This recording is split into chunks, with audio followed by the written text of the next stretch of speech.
बिस्मिल्लाहिर्रहमानिर्रहीम। Programme view point के साथ मैं हूं इमरान याकूब खान। नाजरीन, गुज़श्ता शब फील्ड मार्शल सैयद आसिम मुनीर की तरफ से मार्का हक के दौरान सियासी क़यादत की दानिशमंदाना रहनुमाई, मुसल्लह अफवाज की साबित कदमी और पाकिस्तानी अवाम के अज़्म को तहसीन पहुँचाने के लिए एक इशाइये का एहतमाम किया गया। इस इशाइये में सदर मुमलिकत आसिफ अली ज़रदारी, वज़ीर आज़म मियां शहबाज शरीफ और वज़रा समेत सियासी और अस्करी क़यादत जो है वो शरीक हुई।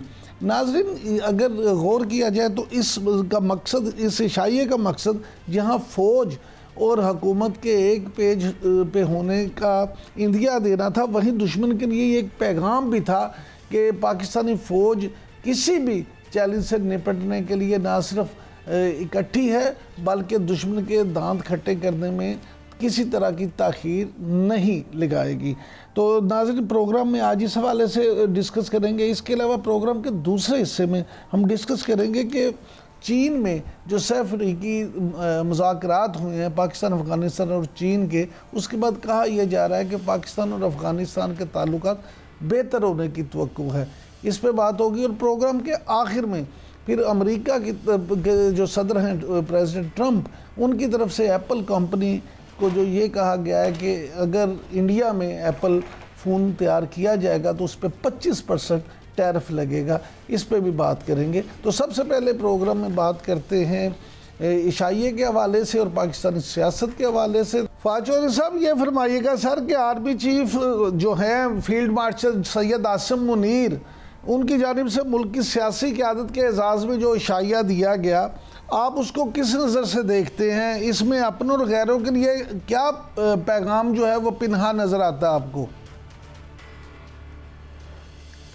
कोई ऐसी बात नहीं है। उन्होंने मेरे ख्याल कैबिनेट को दिया है खाना, सियासी क़यादत को दिया या कैबिनेट को दिया, तो आई डोंट नो कि उन्होंने खाना जो है वो सिर्फ कैबिनेट को दिया है या सियासी क़यादत को दिया। मैंने को फॉलो नहीं।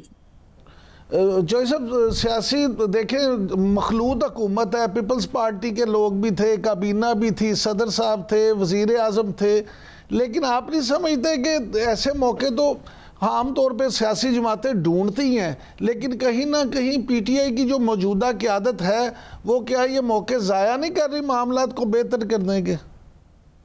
नहीं, क्या उनको दावत दी गई थी आने की और वो नहीं आए? नहीं, लेकिन जो सब जहाँ दावत दी गई वहाँ भी तो नहीं ना गए। देखिए, मुझे नहीं पता कि यहाँ पे दावत दी गई थी या नहीं दी गई थी। और मेरा तो ये ख्याल है कि उन्होंने कैबिनेट को खाना दिया, जो मैंने अखबार में पढ़ा है। असल प्रॉब्लम पाकिस्तान का ये नहीं है कि वो गए हैं या करते हैं। असल प्रॉब्लम तो पाकिस्तान का ये है कि जो एक पॉलिटिकल वैक्यूम पाकिस्तान में मौजूद है उसको आपने हल कैसे करना है। अब उसके लिए एक तरीकाकार है। जाहिर है कि पाकिस्तान का सबसे बड़ा लीडर, सियासी लीडर तो इमरान खान है, इस पर तो कोई दो राय नहीं है। अब उसको जो स्पेस देने का फैसला है वो जाहिर है कि एक मैकेनिज्म का मुतकाजी है, एक बातचीत का मुतकाजी है, एक चीज़ों का मुतकाजी है। और उसके लिए मेरा ख्याल है कि जो प्रोसेस होना चाहिए वो मौजूद नहीं है। तहरीक इंसाफ की जो लीडरशिप है वो जाहिर है कि आपके सामने है कि वो कोई स्पेस पैदा नहीं कर पा रही, अपोजिशन अलायंस नहीं बना पाए, इंटरनल प्रेशर नहीं क्रिएट कर पाए, जिसकी वजह से जो ये क्राइसिस है, बहरान है, बड़ा लंबा हो गया है। और इसके लिए हुकूमत को, एस्टैब्लिशमेंट को, पीटीआई को, सभी को सोचना पड़ेगा कि वो कैसे इस मुल्क के अंदर ये जो पॉलिटिकल वैक्यूम क्रिएट हुआ है इसको कैसे फिल करना है। जरदारी साहब हो, शहबाज शरीफ साहब हो, कैबिनेट हो, ये पाकिस्तान को तो जाहिर है रिप्रेजेंट नहीं करते। और इनका जो एक प्रॉब्लम है वो प्रॉब्लम उनका अपनी जगह के ऊपर मौजूद है। उसको वो कैसे आगे लेके चलाएंगे, कैसे हल करेंगे, this is up to them. Chaudhary साहब, आपके ख्याल में ये जो खबरें आ रही हैं कि पीटीआई और हुकूमत के दरमियान मुज़ाकरात शुरू करने की कोशिशें एक बार तेज़ दोबारा हो गई हैं और बैरिस्टर गोहर और बैरिस्टर सैफ इस मकसद के लिए खासे सरगर्म हैं, तो क्या आप समझते हैं कि ये साहिबान जो है मुज़ाकरात करवाने में कामयाब हो जाएंगे? देखिए, हो सकते हैं। उसकी वजह ये है कि दोनों धीमे लोग हैं, दोनों जो हैं उनके कॉन्टेक्ट्स अच्छे हैं। सैफ जो है वो तो जाहिर है कि मेरा बहुत पुराने दोस्त हैं, बहुत ताल्लुक है मेरा। और गौहर को भी मैं जानता हूँ बड़े अच्छे तरीके से। और इनके जो रवावत है उसके ऊपर तो दो राय नहीं है। और आपको ज़रूरी होता है, ज़ाहिर है कहीं पे बातचीत करनी है तो कोई राब्ता चाहिए, कोई अगले से कोई वाकफियत भी हो, आपकी कोई बात सुने भी, संजीदा ले, तभी आगे चीज़ें बढ़ती हैं। और अगर ये ऐसी बात होती है तो ये एक बड़ी मुस्बत बात होगी। मेरा ये ख्याल है कि सैफ का और गौहर का शायद सियासी लोगों से ताल्लुकात उस तरह के ना हो, एस्टैब्लिशमेंट से उनके ताल्लुकात जो हैं वो अच्छे हैं। और मेरा ये ख्याल है इसको इस्तेमाल करना चाहिए पीटीआई को, ताकि एक स्पेस क्रिएट हो। जाहिर है कि आपको पॉलिटिकल स्पेस मिलेगी तो आप पॉलिटिक्स कर सकेंगे, नहीं मिलेगी तो फिर आप तो पॉलिटिक्स नहीं कर सकेंगे। आपने अगर पॉलिटिक्स करनी है तो आपने तो स्पेस क्रिएट करने की कोशिश करनी। लेकिन जो साहब, अलीमा खान साहबा जो कि इमरान खान साहब की बहन हैं, उनकी तरफ से तो बैरिस्टर गौहर को तनकीद का निशाना बनाया जा रहा है और उन पर अदम एतमाद जाहिर किया जा रहा है। मेरा नहीं ख्याल ऐसा जो है वो है बात है। जाहिर है कि गौहर चेयरमैन है, उन्हें इमरान खान ने ही चेयरमैन जो है वो बनाया है। तो कई दफ़ा आप उनके बातों से मुतमईन होंगे, कई दफ़ा बातों से मुतमईन नहीं होंगे। पार्टीज के अंदर आपको पता है रजमेंट तो नहीं है, तो पार्टी के अंदर अपनी अपनी ओपिनियन होती है, लोग तनकीद भी करते हैं। लेकिन मेरा ये ख्याल है कि बैरिस्टर गौहर जो हैं वो बड़े इमरान खान के साथ सिंसियर हैं और वो अपनी कोशिशें जो भी करेंगे वो पीटीआई और इमरान खान की बेहतरी के लिए करेंगे। बाकी हर शख्स ने अपनी कैपेसिटी के मुताबिक ही चलना होता है। अच्छा सर, ये फरमाइएगा, क्योंकि आपके बैरून मुल्क भी काफ़ी ताल्लुकात हैं, तो ये भी कहा जा रहा है कि खामोश सफारतकारी जो है बानी पीटीआई की रिहाई के लिए वो जारी है, और इस सिलसिले में अमेरिका के ताजिर और डॉक्टर जो पहले भी सरगर्म थे अब दोबारा सरगर्म हैं और दोबारा एक वफ्द पाकिस्तान पहुंचा है। तो आप इस कोशिश को किस नज़र से देखते हैं? क्या वाकई ही हुकूमत को या इदारों को राम करने में वो कामयाब हो जाएंगे? देखिए, मसला जो है ना वो ये है कि ये जो सारे लोग हैं, जिनमें बहुत सारे मेरे दोस्त हैं, बहुत सारे, और ये लोग भी इमरान खान के लिए और पाकिस्तान के लिए बड़े सिंसियर एफर्ट्स करते हैं और इनका दिल पाकिस्तान के साथ धड़कता है, ये जो सारे लोग हैं। लेकिन मसला ये आ रहा है कि इन लोगों के ऊपर देखिए, ये पॉलिटिशियंस नहीं हैं और आपको एक पॉलिटिकल एंगेजमेंट की ज़रूरत है, एक पॉलिटिकल डील की ज़रूरत है ना। उसके लिए क्या तरीकाकार बनाया जाए, मसाइल क्या है, उसका इन लोगों को इल्म नहीं हो सकता।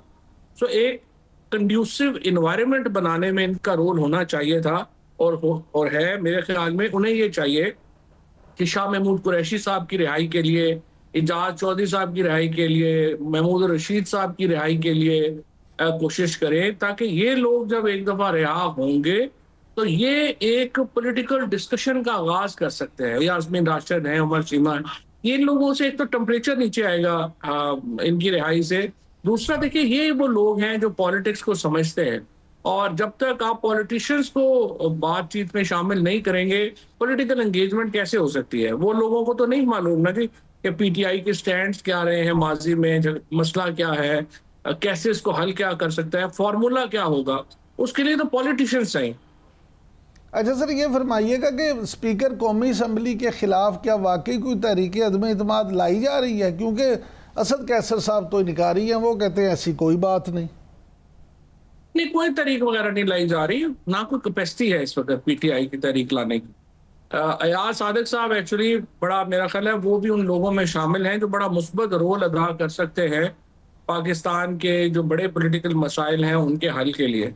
अयाज सादिक साहब हो गए, राना सनाउल्लाह हो गए, साद रफीक हो गए, इसी तरह से कई और लोग हैं नून लीग के अंदर, पीटीआई पीपल्स पार्टी के अंदर बड़े लोग हैं, नवीद कमर साहब हो गए, हम आपके सलीम मांडवीवाला साहब हो गए, और बहुत सारे लोग हैं। ये लोग हैं जो एक्चुअली डेमोक्रेट हैं और ये लोग जो है इनकी बड़ी इंपॉर्टेंस है। तो पीटीआई को कतई तौर पे एक तो इनके खिलाफ जाना नहीं चाहिए, इनको स्पेस दें। एक देखिए, पॉलिटिकल एनवायरनमेंट में वो काम कर रहे हैं, उनको, वो नून लीग के लोग हैं, पीपल्स पार्टी के लोग हैं, उनको आप ये तो ना समझें कि वो आपकी पार्टी का मौकफ लेंगे, लेकिन आप उनको स्पेस दें कि वो आपकी पाकिस्तान के अंदर एक पॉलिटिकल स्पेस क्रिएट करने के लिए मदद कर सकें।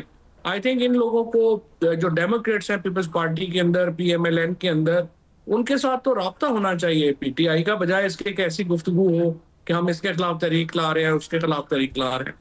अच्छा फवाद साहब, ये फरमाइएगा कि इमरान खान साहब के पॉलीग्राफिक टेस्ट का इतना मसला क्यों है? हुकूमत क्यों इस पे इतना जोर दे रही है जबकि वो इनकारी हैं? और असद कैसर और शेख वकास अकरम ने तो इसको बाकायदा उनकी बेइज्जती करार दे दिया।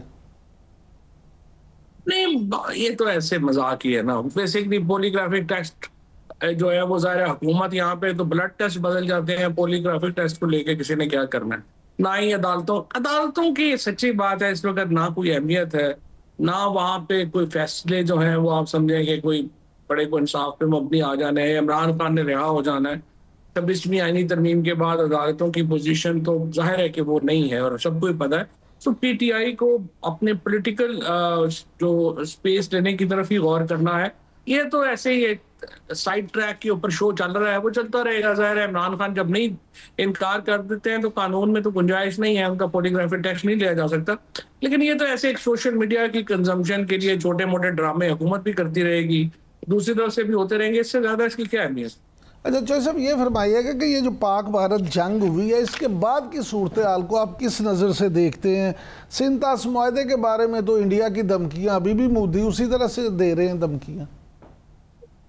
नहीं, उस पर तो जाहिर है कि अब हमें जो लीगल प्रोसेसेस हैं वो अब तक हमें जो है वो कर लेने चाहिए थे ऑन। और जो हम इस मुआहदे के अंदर जो चीज़ें मौजूद हैं, जो सोल्यूशन के तरीके दिए गए हैं, उनको जो है वो लाने की ज़रूरत है, वर्ल्ड बैंक को इन्वॉल्व करने की ज़रूरत है, और ताकि हम उसकी तरफ बढ़े। नंबर 1। नंबर 2 ये है कि इसमें देखिए मेरे ख्याल में पाकिस्तान को पीस मेकर का अब रोल लेना चाहिए। हमने हिंदुस्तान को बहुत बड़ी शिकस्त दी है। नरेंद्र मोदी की सियासत जो है उसको बिल्कुल तबाह बर्बाद कर दिया है पाकिस्तान की अफवाज ने, हमारी एयरफोर्स ने। अब हमें हमारा इंटरेस्ट ये नहीं है कि इस रीजन में जंग के साए मंडलाते रहें। हमारा इंटरेस्ट ये है कि दोबारा ये रीजन पीस की तरफ जाए, अमन की तरफ जाए, क्योंकि ये जो हमारी लड़ाई हिंदुस्तान के अवाम के साथ नहीं है, ये एक हिंदुआता के ऊपर बिलीव करने वाले हिंदू महासभा के जो एक्सट्रीमिस्ट हैं वो इस रीजन के ऊपर जंग इम्पोज करना चाहते हैं। हमारी लड़ाई उनके साथ है और वो इस लड़ाई में हमें हिंदुस्तान के अवाम जो है उनको और उसमें डिस्टिंग्विश करना चाहिए। सो मेरे ख्याल में, मेरी राय में, अब पाकिस्तान को इस जिंगोइज्म की तरफ जाने की जरूरत नहीं है। We need to bring the temperature down.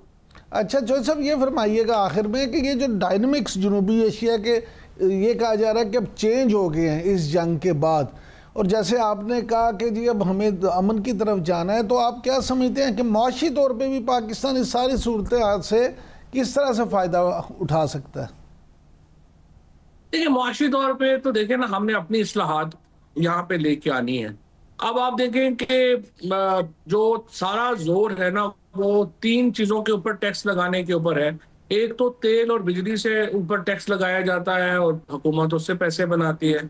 दूसरा जो है तनख्वाहदार तबका जो है उसके ऊपर इतना ज्यादा टैक्स का बोझ कर दिया गया है कि उसकी कमर जो है वो टूट गई है। और तीसरा जो है वो आप कर्जे लेते हैं। चौथी कोई चीज है ही नहीं हुकूमत के पास इनकम की। अब जब तक आप पाकिस्तान के अंदर एक सब्सटेंशियल इकोनॉमिक रिफॉर्म्स नहीं लाते, फॉर एग्जांपल आप ताजरों को टैक्स के नेट में नहीं लाते, आप प्रॉपरली रियल एस्टेट को टैक्स के नेट में नहीं लाते, तो जाहिर है कि हमारी आमदनी नहीं बढ़ सकती।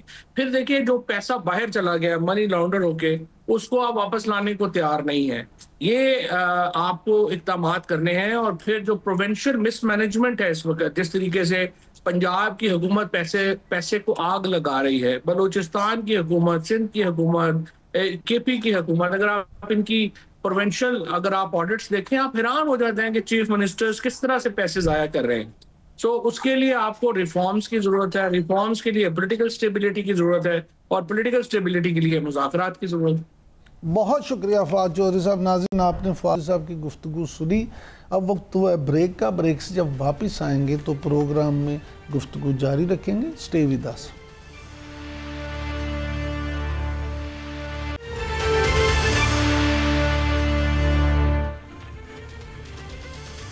वेलकम बैक नाज़रीन। मार्के हक में पाकिस्तान की कामयाबी और ख़ास तौर पे पाकिस्तानी शाहीनों की जो शानदार परफॉर्मेंस है, उसके बाद जहां आलमी सतह पर चीनी जहाज़ों और पाकिस्तानी पायलटों को पजीराई मिली, वहीं पूरी दुनिया में चीन की जो चीज़ें हैं, ख़ास तौर पे जंगी जहाज़, उनकी वैल्यू भी बढ़ गई है, उनकी मांग भी बढ़ रही है, उनके शेयर्स काफ़ी जो हैं वो उनकी कीमतें बढ़ चुकी हैं।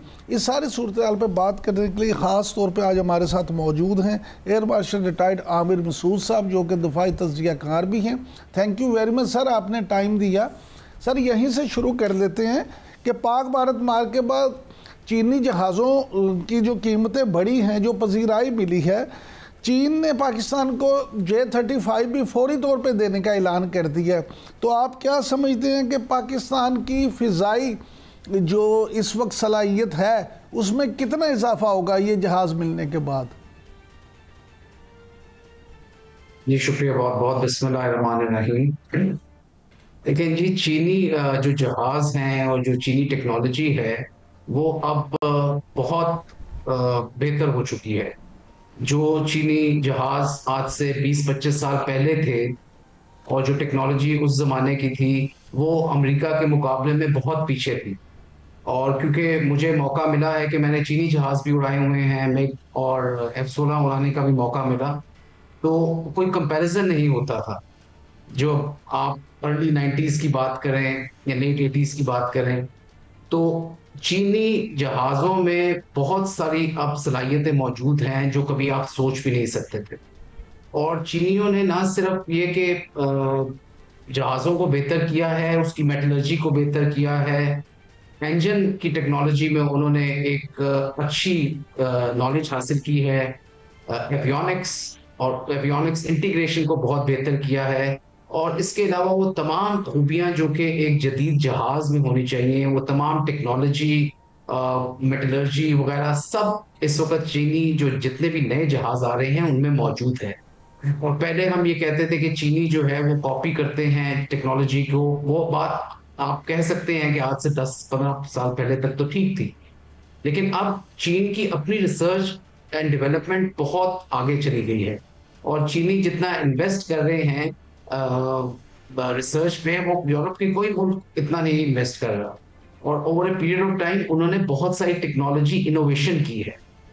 इसी तरह उन्होंने जो आजकल की जो डिस्ट्रप्टिव टेक्नोलॉजीज हैं उनको भी एविएशन टेक्नोलॉजी के साथ मिलाया है, जिसमें आर्टिफिशियल इंटेलिजेंस है, साइबर है और क्वांटम कंप्यूटिंग वगैरह है। ये तमाम चीजें उन्होंने डाली हैं अलॉन्ग विद डेटा लिंक और नेटवर्क सेंट्रिसिटी वगैरह, जिससे इंटरऑपरेबिलिटी बनती है।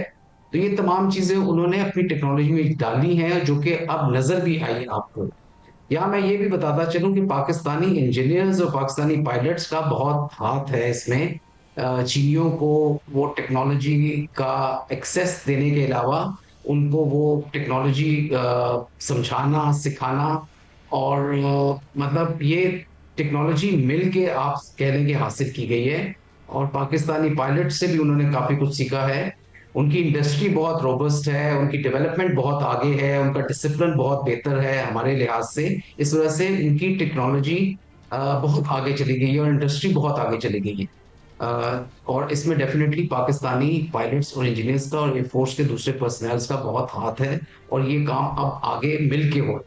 जहां तक J-35 का ताल्लुक है, उसमें भी काफी सारी मुश्तरका तौर पे हमने टेक्नोलॉजी जो है वो उसको आगे लेकर। अच्छा एयर मार्शल साहब, आप देख सकते हैं। एयर मार्शल साहब जरा इसमें मेरा एक सवाल ले लें कि ये जो J-35A है, इसकी खसूसियात क्या हैं? इस पर थोड़ा सा रोशनी डाल दें कि ये किस तरह से दूसरे तैयारों से या राफेल से बेहतर आप करार दे सकते हैं।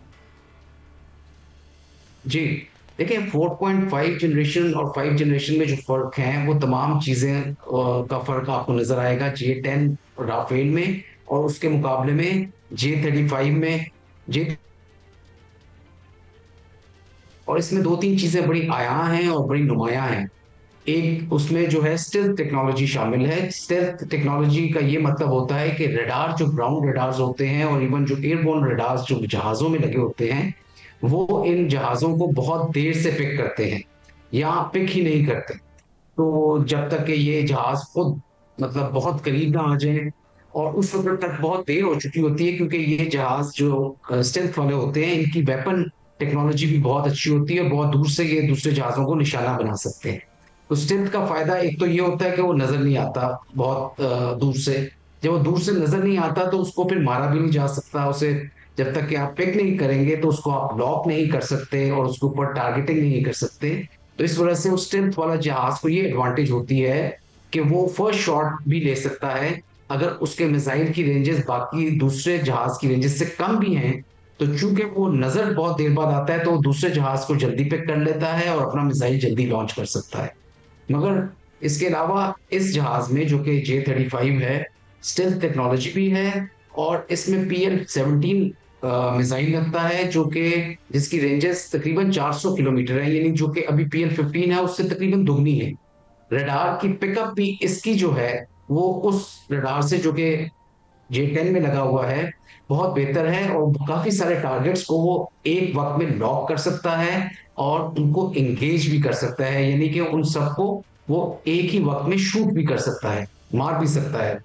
सो ये दो तीन चीजें बहुत नुमाया हैं। उसके अलावा ये जो है कि मतलब इसमें डेटा लिंक वाली फैसिलिटी भी है, जिससे वो बाकी जहाज जो चाइनीज हैं जो डेटा लिंक पे होंगे, J-10 हो गया या JF-17 हो गया या हमारा जो एरिया ही है, और जो ग्राउंड स्टेशन हैं कमांडिंग कंट्रोल, उनके साथ उसकी एक कनेक्टिविटी होगी।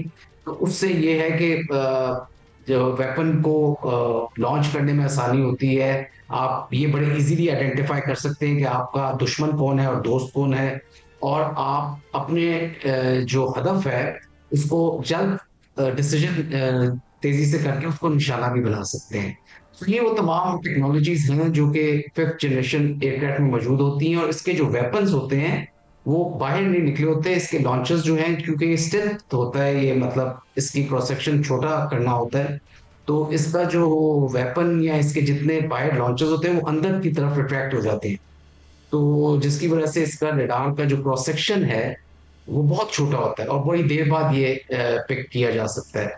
इसकी मैन्यूवरेबिलिटी बहुत अच्छी होती है, इसकी जो स्पीड है वो बहुत बेहतर होती है, और इसकी जो रेंज है यानी कि ये काफी दूर तक दुश्मन के जो अहदाफ हैं, डीप पेनिट्रेशन उन मिशंस में भी ये जा सकता है।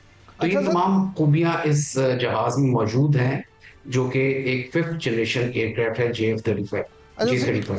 सर ये फरमाइएगा कि ये भी खबरें हैं कि पाकिस्तान को चीन की तरफ से सुपरसोनिक जो हैं मिसाइल भी मिलने जा रहे हैं, जो कि जिनकी रेंज 7000 किलोमीटर तक है।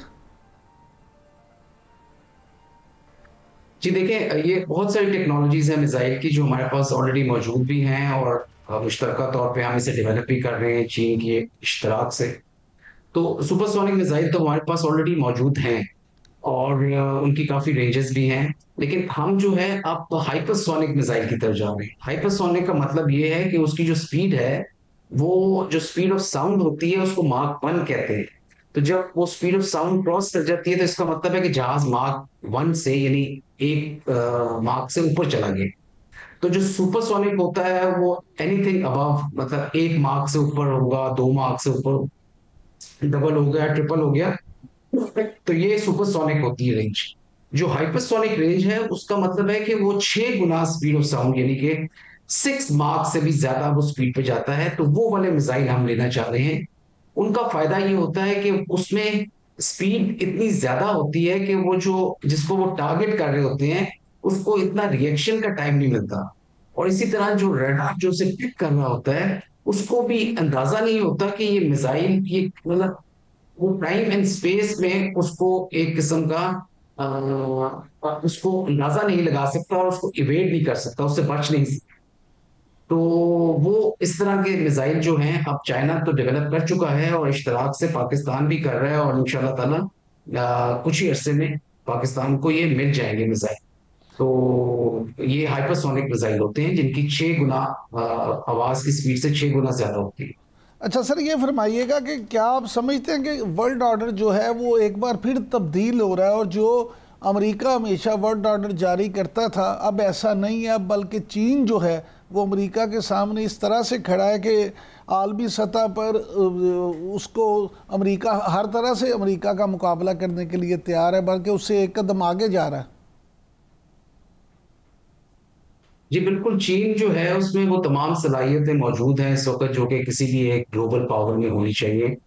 अमेरिका बहुत बड़ी पावर है, इसमें कोई शक नहीं, और उसकी इकोनॉमी जो है 30 ट्रिलियन से भी ज्यादा है, जबकि चीन की तकरीबन 18 ट्रिलियन है। तो उस लिहाज से वो भी एक बहुत बड़ी इस वक्त मतलब अगर कंसिडर किया जाए तो सोल सुपर पावर जिसे कहते हैं वो है, लेकिन चाइना उसके बहुत क्लोज और बड़ी तेजी से क्लोज हो रहा है।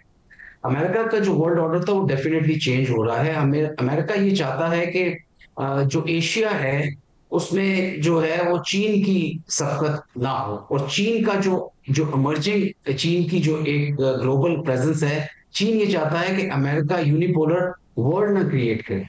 और डेफिनेटली अमेरिका ये चाहता है कि यूनिपोलर जो है एशिया में चीन की पावर ना हो, जिसकी वजह से वो भारत के थ्रू उसको बैलेंस करने की कोशिश करे। जबकि उसमें रशिया की भी मौजूदगी है, और रशिया भी काफी हद तक चीन के साथ उसके ताल्लुकात बेहतर हैं।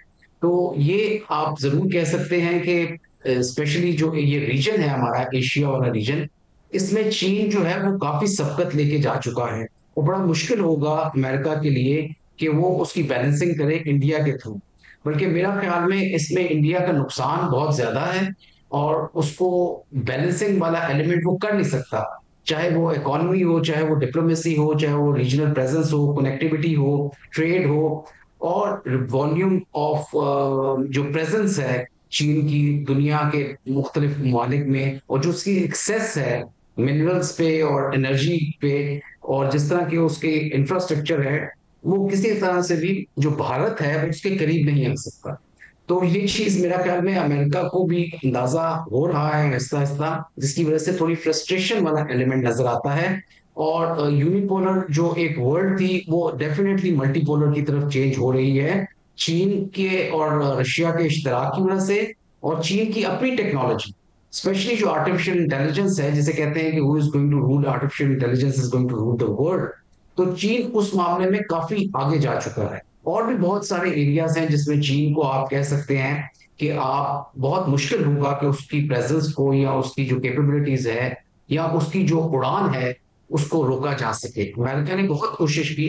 एक तो सिडिस ट्रैप एक लफ्ज इस्तेमाल करते हैं, जिसमें जो प्रेजेंट ग्लोबल पावर होती है वो इमर्जिंग ग्लोबल पावर को इंटाइस करती है कि वो किसी तरह से जंग की तरफ आए। लेकिन चीन की जो पॉलिसी रही है वो बड़ी पीस वाली पॉलिसी रही है, ना सिर्फ रीजन के लिहाज से बल्कि ग्लोबल उसके लिहाज से भी।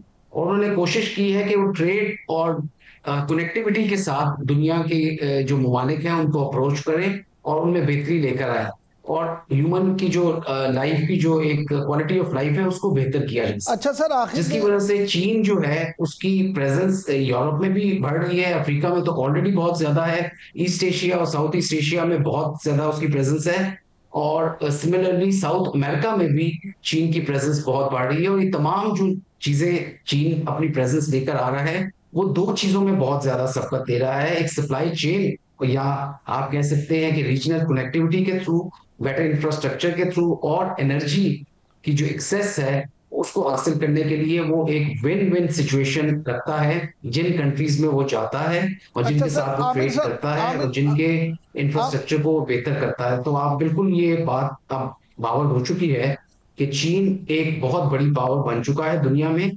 जिसको एक्सेप्ट करना पड़ेगा, कंटेन करना इसको या इसको रोकना जो है वो बहुत मुश्किल होगा किसी के लिए।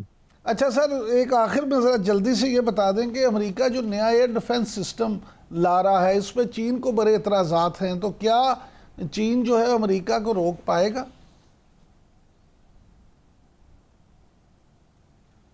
जी, अमेरिका जो है वो एक जो अभी आपको पता चला होगा जिसे गोल्डन डोम कहते हैं, ये ट्रम्प ने एक नई पेशकश की है। इसमें बहुत सारा स्पेस का अमल दखल है, और एक किस्म की चीन को जो इतराज है वो ये है कि एक स्पेस वॉर शुरू हो जाएगी और स्पेस जो है वो वेपनाइज हो जाएगी। ये बहुत महंगा सिस्टम है जो एक उसको चीन को इस बात का भी एतराज है कि ये आर्म्स रेस शुरू हो जाएगी, ना सिर्फ इधर दुनिया में या आउटर स्पेस में भी ये आर्म्स रेस चली जाएगी, जिसकी वजह से ये काफी डेंजरस इलाका बन जाएगा, जिसको हमें मतलब चीन के मुताबिक, और मैं भी इसी तरह से जो कुछ मैंने पढ़ा है प्रणव के मुतालिक, तो ये बहुत वल्नरेबल हो जाएगी तमाम दुनिया के ममालिक जो हैं। देखिए, ये इसको स्टारलिंक के साथ जोड़ना चाह रहे हैं जो ट्रम्प हैं, और स्टारलिंक को 1 ट्रिलियन से ज्यादा का कॉन्ट्रैक्ट दिया गया है। ये दुनिया का सबसे बड़ा आर्म्स का कॉन्ट्रैक्ट है जो कि दिया गया है। और अगर आपको अंदाजा हो तो शायद उस स्टारलिंक ने अपना पाकिस्तान में भी परमिट ले लिया हुआ है और ऑपरेशनलाइज हो जाएगा पाकिस्तान में भी कुछ अरसे में। तो इसका मतलब ये है कि उनकी प्रेजेंस काफी हद तक हमारी भी जो ऊपर वाली स्पेस है उसमें मौजूद होगी। तो चीन, मेरा नहीं ख्याल कि वो रोकने की कोशिश करेगा या रोक पाएगा, लेकिन इस बात को जरूर हमें जहन में रखना चाहिए तमाम ममालिक जिनके ऊपर स्टारलिंक की प्रेजेंस होगी, कि किस हद तक वो सिस्टम जो है आपके मिलिट्री सिस्टम्स को या मिसाइल्स को या जहाजों को या जितने भी सिस्टम्स हैं जिन पे स्पेशली जो है जीपीएस का इस्तेमाल होता है, किस हद तक उससे अंदाज हो सकते हैं। जहां तक रोकने का ताल्लुक है, मेरा ख्याल में ये रोक नहीं सकेगा, और अमेरिका चाहेगा कि चीन को इस तरह की वेपन रेस में इन्वॉल्व किया जाए। चीन का ऑल्टरनेट सिस्टम एक मौजूद है जिसे बेदू सिस्टम कहते हैं, जो जीपीएस का ऑल्टरनेट है। वो उस पर बहुत काम कर रहे हैं, और चीन की भी बहुत ज्यादा प्रेजेंस है सैटेलाइट्स के मुकाबले में आउटर स्पेस में। और मेरा ख्याल में उनके पास अपना काउंटर तो मौजूद है, लेकिन ये जो जिस लेवल का सिस्टम गोल्डन डोम वाला डेवलप कर रहे हैं, आप समझ लें कि जो आयरन डोम इसराइल के लिए बनाया हुआ है, जिनमें 3 डिफरेंट किस्म के मिसाइल शामिल हैं, और एक क्लोज सिस्टम है जिसे आयरन डोम कहते हैं, उसका आउटर सिस्टम जो है उसे डेविड शील्ड कहते हैं, और उससे आगे जो है वो एरो सिस्टम लगा हुआ है, मिसाइल सिस्टम, जो कि 2500 किलोमीटर तक देखता है और उसको काउंटर करता है बड़े मिसाइल्स को और बैलिस्टिक मिसाइल्स को। बहुत शुक्रिया एडमिरल शेर आमिर मसूद साहब। नाज़रीन, अब वक्त ब्रेक का। ब्रेक से अब वापस आएंगे तो ट्रंप एप्पल पे मज़ीद क्या क्या पाबंदियाँ निकालने जा रहे हैं, इस हवाले से बात करेंगे, और हमारे साथ मौजूद होंगे doctor Salman Shah. Stay with us.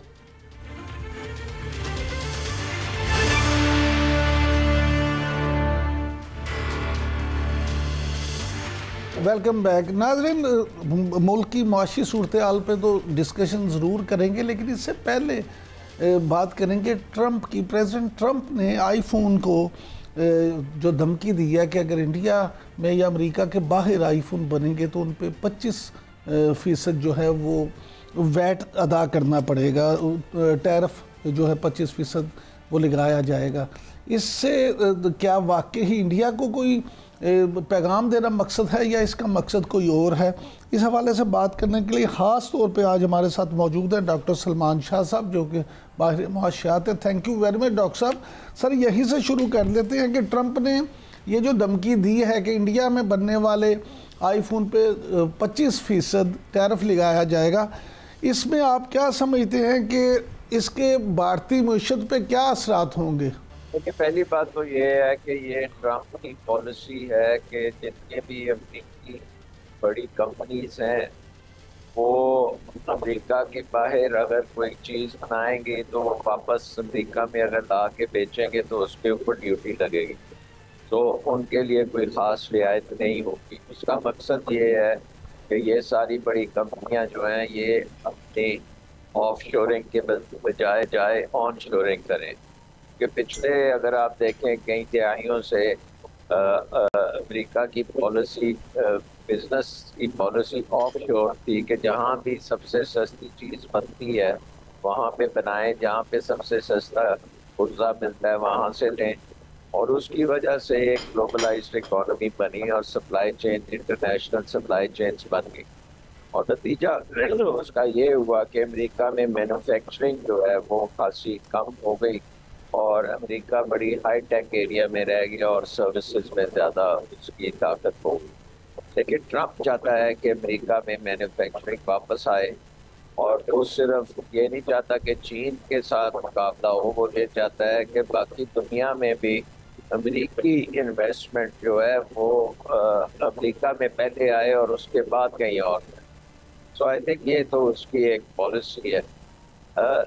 इसकी वजह से हिंदुस्तान जो सोच रहा था कि चीन से जब ये companies, American companies China plus one strategy करेंगे, यानी कि कुछ तो चीन में ही रहेंगे बट कुछ हिस्सा अपनी प्रोडक्शन का किसी और जगह पे कर ले जाएंगे और वो जगह हिंदुस्तान होगी, उसके ऊपर आई थिंक पानी फिर गया।